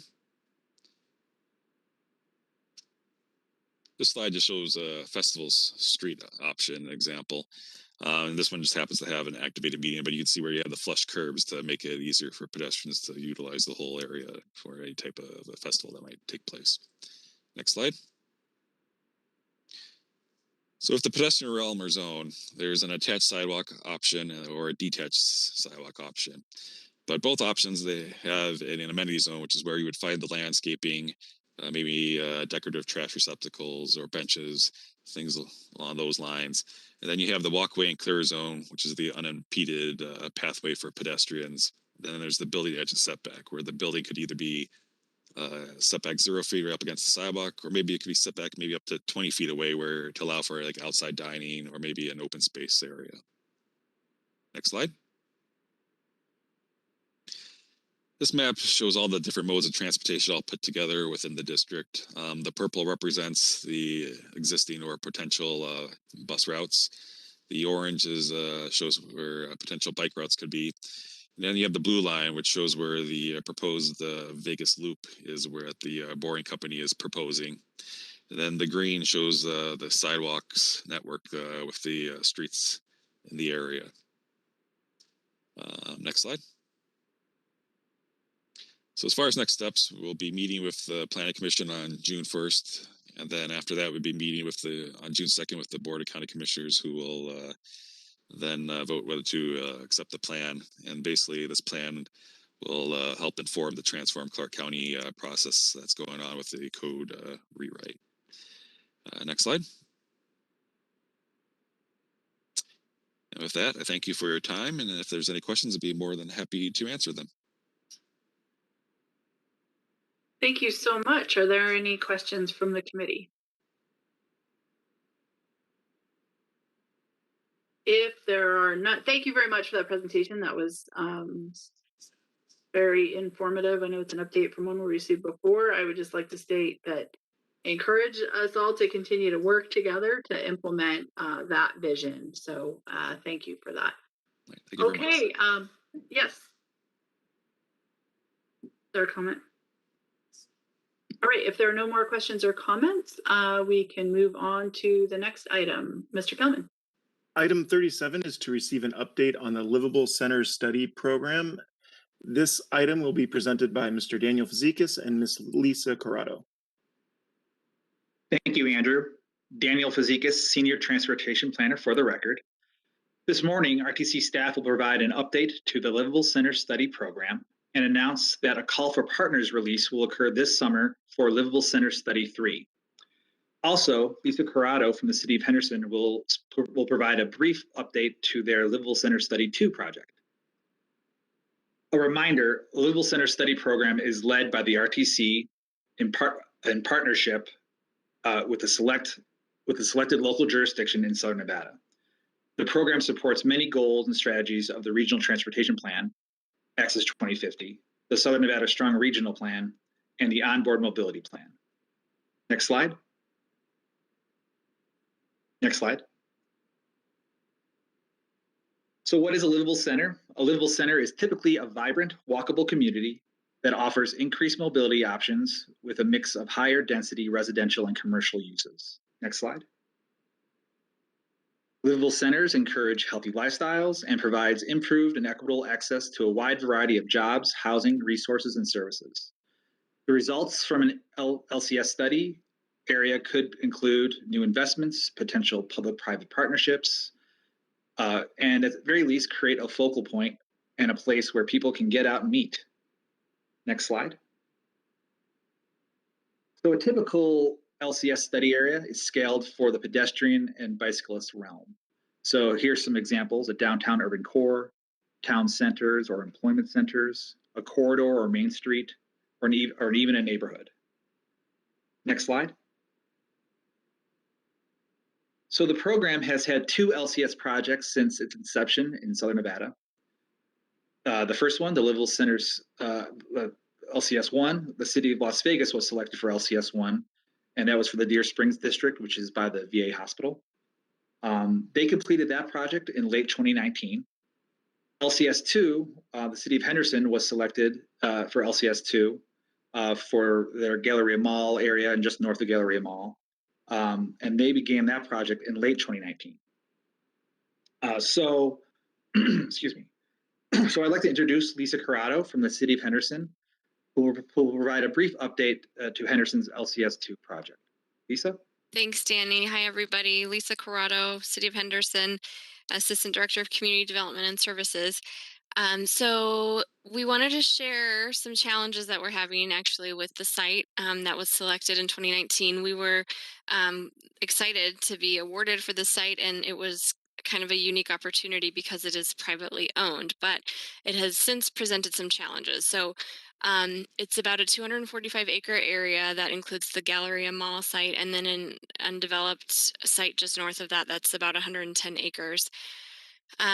So one of the challenges is as we got into the project and just trying to coordinate with the ownership is fragmented and has multiple owners.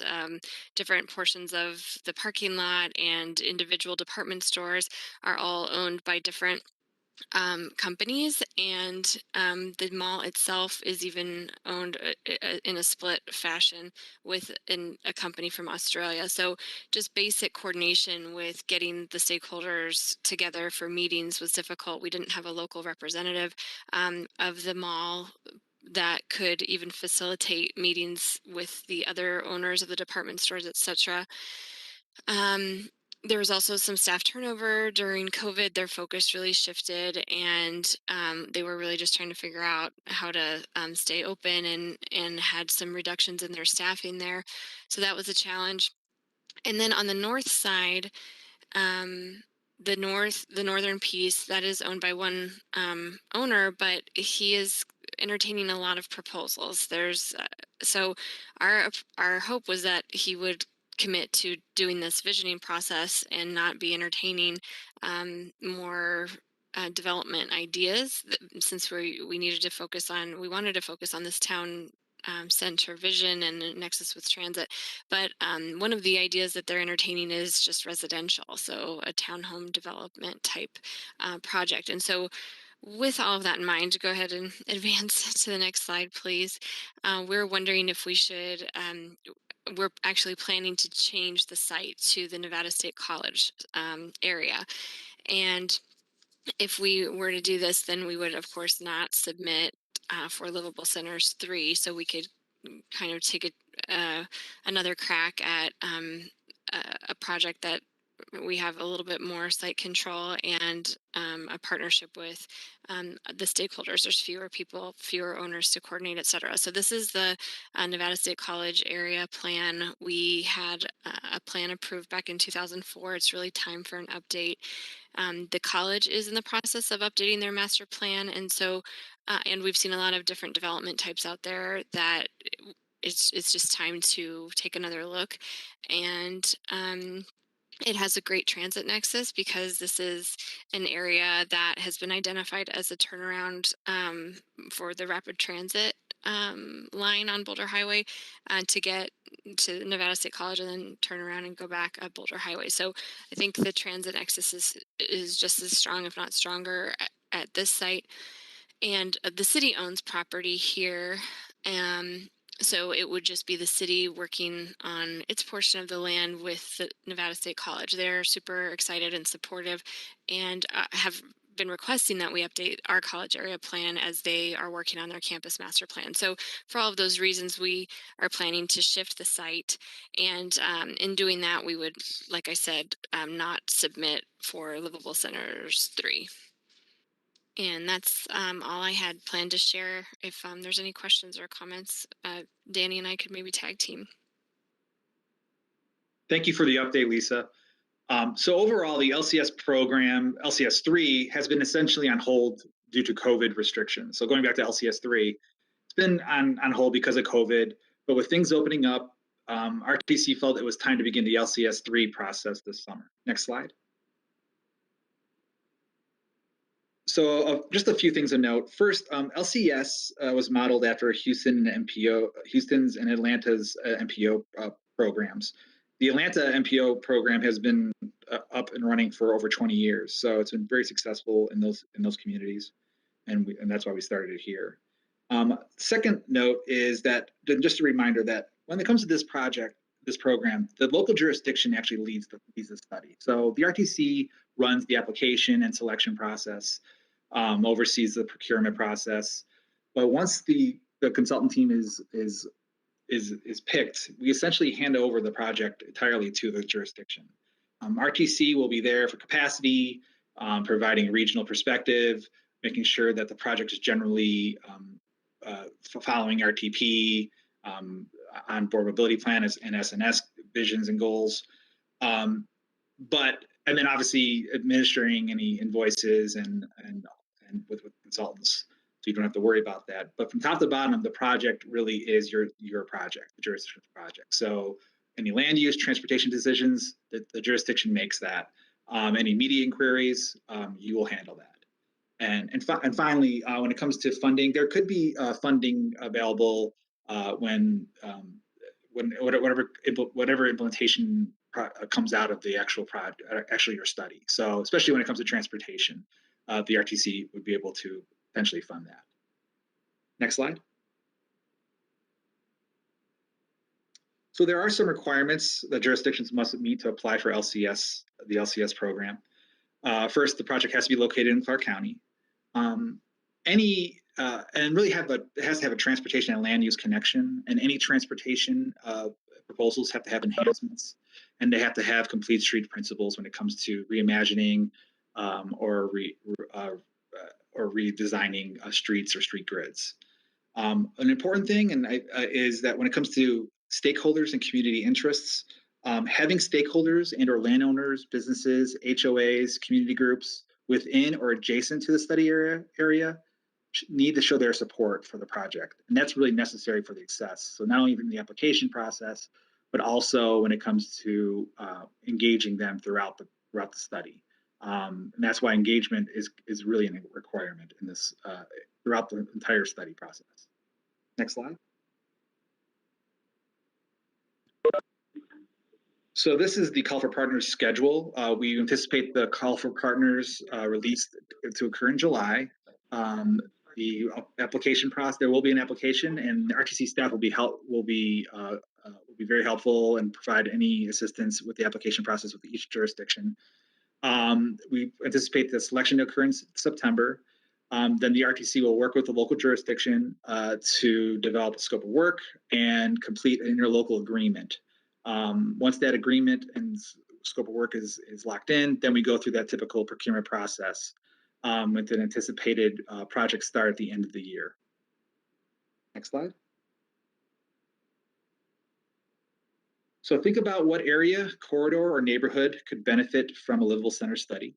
And if you have any questions on the program, please contact me or contact Andrew Kelman at any time. This concludes my presentation. Lisa and I can answer any questions you have. Thank you. Thank you, Mr. Fazekas. Are there any questions or comments on this item? Okay, so is the on the proposal from Henderson, is the RTC supportive of that change? Yes, Madam Chairwoman, this is Andrew Kelman. Yes, we are supportive of that change. Okay, I mean, it seemed, and I talked with Lisa offline last week about this. It seemed like a reasonable and thoughtful approach to make that shift. I just wanted to make sure, for the record, that it didn't conflict with any of your process on this program. And I look forward to seeing what kind of proposals you get or partner solicitations you get in this next call. So this item is for possible action. I don't think we need to take any action. It's more of an informational item, but if there's any direction that this committee would like to provide to RTC staff, I think that's appropriate at this time. So are there any comments or questions or direction? Okay, if not, we can move on to the next item. Mr. Kelman. Item 38 is to approve Amendment Clark 2109 to the 2021 to 2050 Regional Transportation Plan, or the RTP. Next slide. One more, please. Federal regulations require the RTP to be amended when there are major adjustments. In this case, the primary purpose of this amendment is to incorporate new projects, program funding changes, and add a new appendix to the RTP that documents federally required performance measures that the MPO tracks. This highlights the RTC transit changes included in the amendment. Funding is reduced for one project. A new project is added for CNG transit fleet replacement of diesel buses. And there is a funding swap using federal funds for the Maryland Parkway BRT project that do not impact the overall project cost of that project. For local agency adjustments, the City of Las Vegas requested changes to project obligation dates, and there was also a federal funding swap of highway infra funding that does not increase any overall funding allocations. The City of Henderson requested adjustments to obligation dates that use CMAQ funding. And finally, the City of North Las Vegas is requesting adding a new locally funded LED streetlight retrofit project. And there's also a federal funding swap that doesn't increase any overall funding allocations. For Nevada DOT changes, 2 new projects are being added. The first is the Sahara Avenue Safety Enhancements Project, and those improvements are located on the west side of Sahara from Rainbow to I-15. And the other new project is for structural demolitions in the vicinity of Charleston and I-515. The Project Neon Local Improvements Project is also being added back into the TIP to reimburse NDOT for the remaining funds on that project. This is the final list of NDOT project changes. Besides the Sunset Rehab project moving back 1 year, all other changes are related to funding adjustments for funds that are programmed by the Nevada DOT. The final change included in this RTP amendment is the addition of a new appendix that includes a performance measure indicator report. For this amendment, a 21-day public comment period was also conducted and no public comments were received. For the approval process, there is EAC consideration today and RTC board approval of consideration at their June meeting. One more slide. And that concludes my presentation. RTC staff recommends approval of RTP Amendment 21-09. Thank you. Are there any questions or comments from the committee?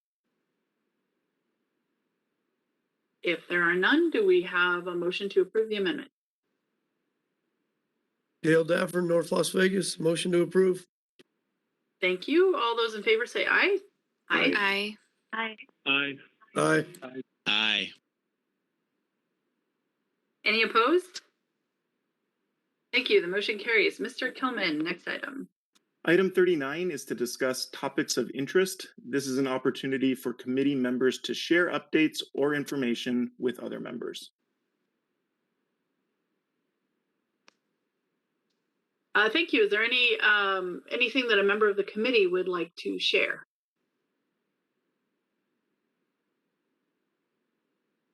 Madam Chair, the committee has nothing. The RTC staff had something. Okay, go ahead. Okay, John Penuelos again for the record. Wanted to let everyone know that with the lifting of the COVID-19 related restrictions, the RTC will be holding in-person public meetings beginning June 1st, 2021. The EAC will resume in-person meetings at the RTC Administration Building in room 108, where we used to meet, at its June 24th, 2021 meeting. We will, of course, continue to follow CDC and FTA guidelines for facial coverings and social distancing. So with that announcement, I actually have one other thing, if that's okay. Go for it. Thank you. When we were going through item 35, we mentioned the regional project coordination map, and I realized that I don't think we've shown the current state of that map, that GIS database to the committee in quite some time, and it has come a long way. I was wondering,